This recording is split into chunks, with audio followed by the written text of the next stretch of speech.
اعوذ باللہ من الشیطان الرجیم، بسم اللہ الرحمن الرحیم۔ میرے تمام دیکھنے اور سننے والے مسلمان بہن اور بھائیوں کو میری طرف سے السلام علیکم، اور میری دعا ہے اللہ تعالیٰ سے کہ اللہ تعالیٰ ہمیشہ آپ کو اپنی رحمت میں رکھے۔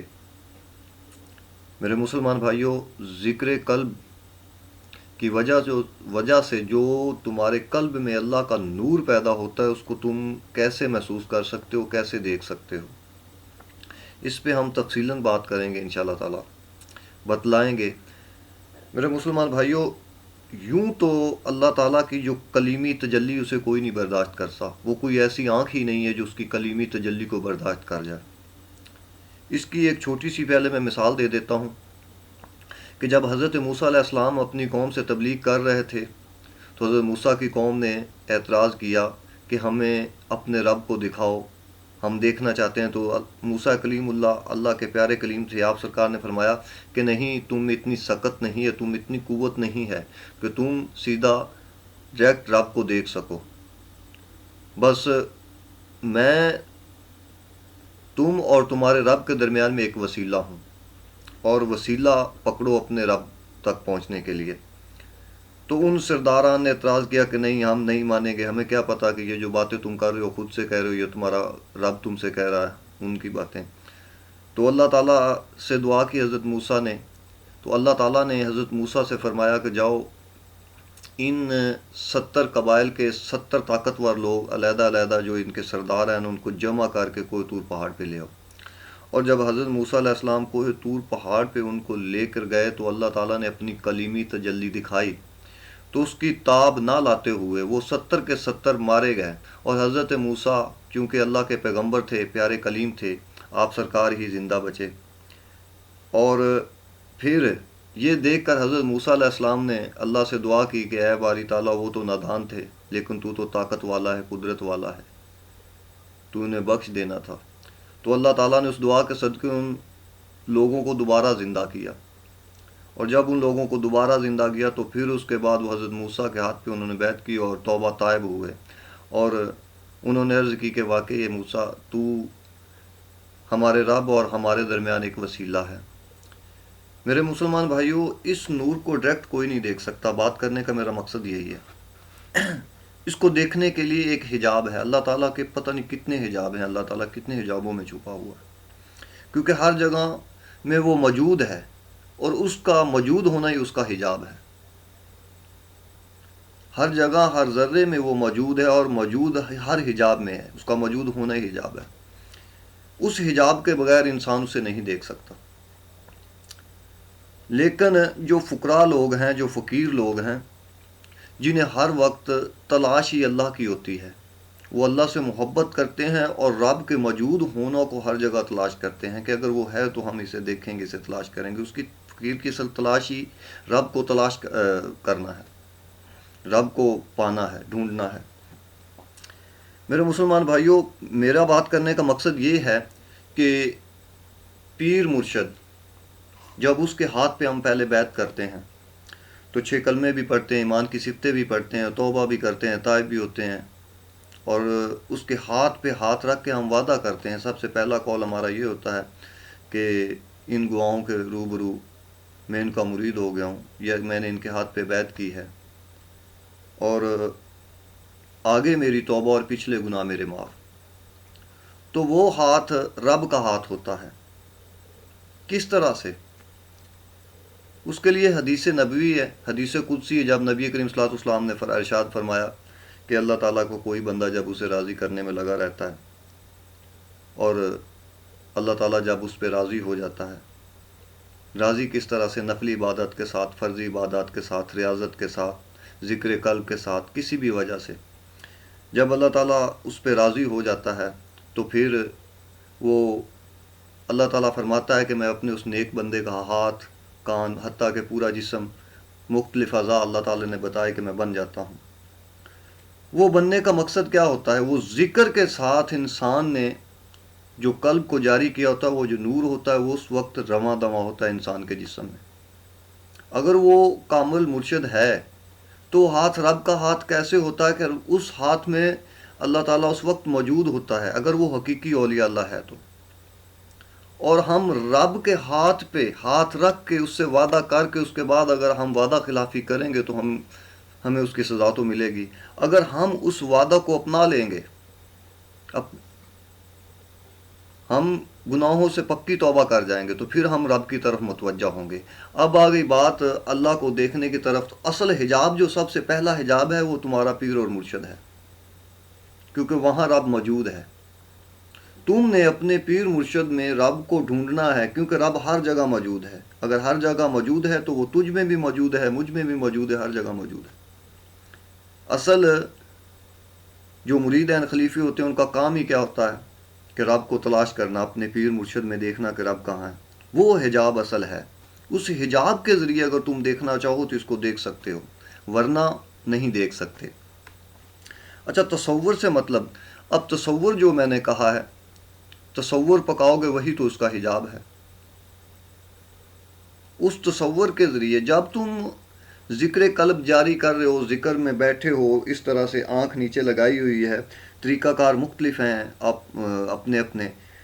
جب تم دل میں جھانکتے ہو، سب سے پہلے تم بند آنکھ سے دیکھو گے، ذکر قلب ساتھ میں جاری کرو گے، بند آنکھ کے ساتھ اپنے پیر مرشد کا تصور اپنے دل میں جھانکو گے. نور نہیں دیکھو گے، کیونکہ نور تم دیکھ بھی نہیں پاؤ گے. تصور دیکھو گے. اس حجاب کو پہلے ڈھونڈو جس حجاب میں رب چھپا ہوا ہے.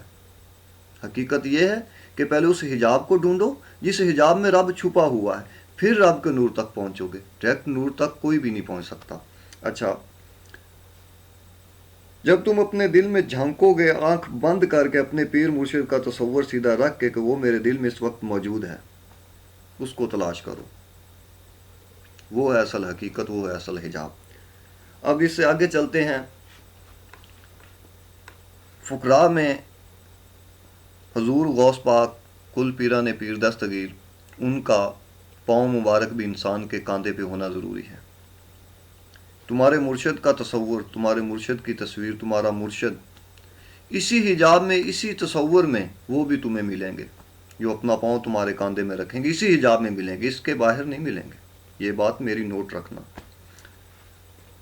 اس کے بعد حضرت مولا علی سرکار جو منبع فقراء ہیں، ان کی مہر لگنا ہوتی ہے. وہ بھی تمہیں اسی حجاب میں ملیں گے، اس حجاب کے باہر کچھ بھی نہیں ملے گا.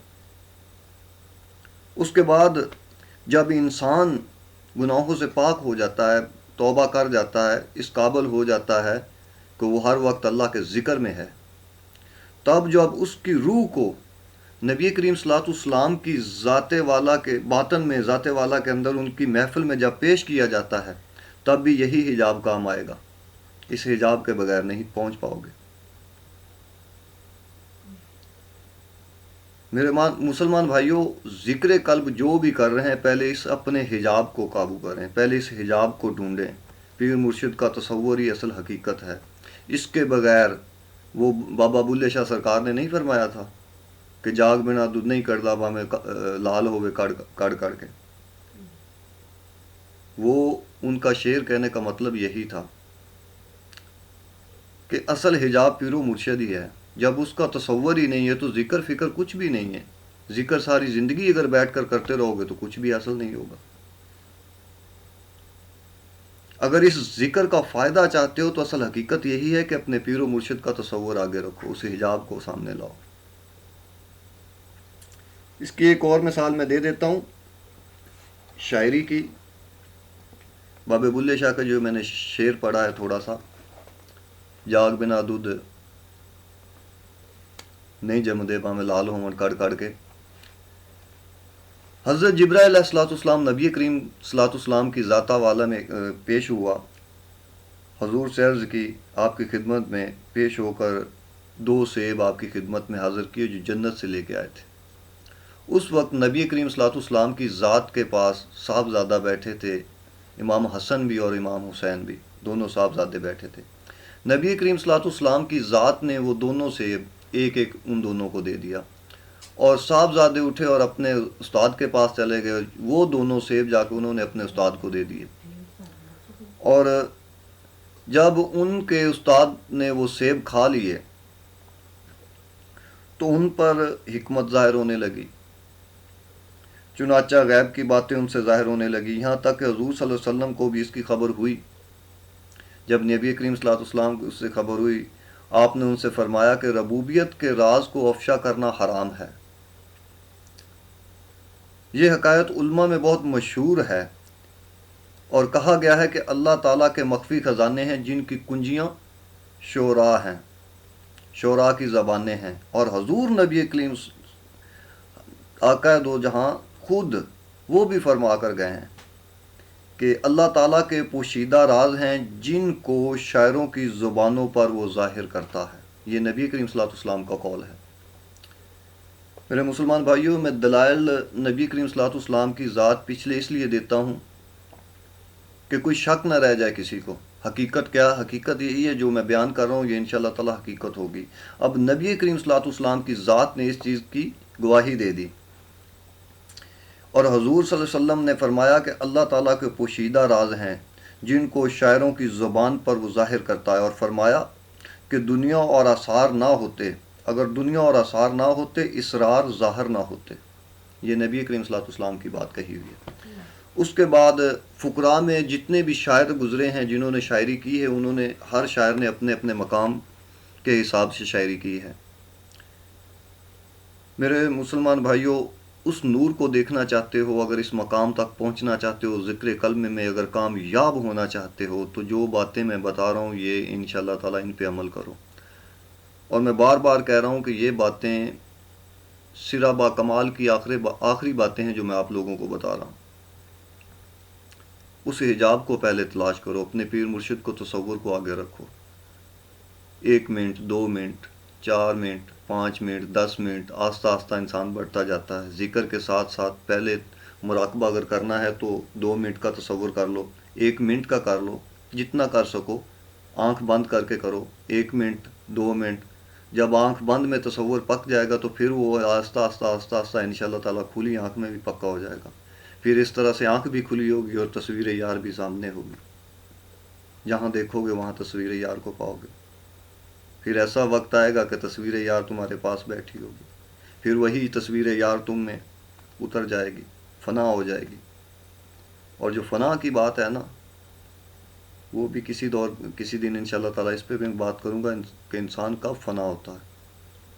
اور یہ حقیقت ہے کہ جب اللہ تعالیٰ بندے کو اپنی اصل تجلیات دکھاتا ہے تو وہ پھر فنا ہو جاتا ہے۔ کہتے ہیں نا کہ وہ دنیا سے وہ فقیر پردہ کر گیا، وہ فنا کا وقت ہوتا ہے، وہ آخری وقت ہوتا ہے جب ساری تجلیوں کے ساتھ اللہ تعالیٰ اپنے بندے کو دیدار دیتا ہے اور وہ فنا ہو جاتا ہے۔ پھر اس کے بعد زندہ والی کہانی ختم ہو جاتی ہے۔ زندہ تب تک انسان رہتا ہے جب تک اس حجاب میں اسے دیکھتا رہتا ہے۔ جب اس حجاب کو ہٹا کر دیکھو گے تو فنا ہو جاؤ گے۔ یہ ہے تصور میرے بھائی، تصور پکاؤ، اس پہ قائل ہو۔ اور میری ایک ریکویسٹ ہے کہ میری ان باتوں کو جتنا زیادہ سے زیادہ ہو سکتا ہے آگے تک پہنچاؤ، اور میری دعا ہے اللہ تعالیٰ سے کہ اللہ تعالیٰ ہم کو حق کے ساتھ کھڑا ہونے کی توفیق دے اور حق پر چلنے کی توفیق دے۔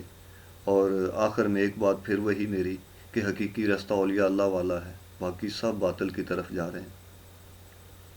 اگر حقیقت اور صراط مستقیم پر آنا چاہتے ہو، صحیح معنوں میں چلنا چاہتے ہو، تو پھر انشاءاللہ تعالیٰ اس رستے کو اپنا لو حقیقی دل سے، صحیح معنوں میں، غلط نہیں۔ اس کے علاوہ باقی تمام جتنے بھی رستے ہیں وہ سب تمہیں باطل کی طرف دھکیلیں گے، باطل میں لے کے جائیں گے، حقیقت تک نہیں پہنچ پاؤ۔ اگر حقیقت تک پہنچنا چاہتے ہو، صحیح معنوں میں صراط مستقیم پر چلنا چاہتے ہو، تو یہی ایک رستہ سیدھا ہے بالکل، انشاءاللہ اللہ کے حکم سے یہی ایک سیدھا ہے۔ اچھا، مجھے اجازت دیجیے، آج کے لیے اتنا ہی۔ السلام علیکم۔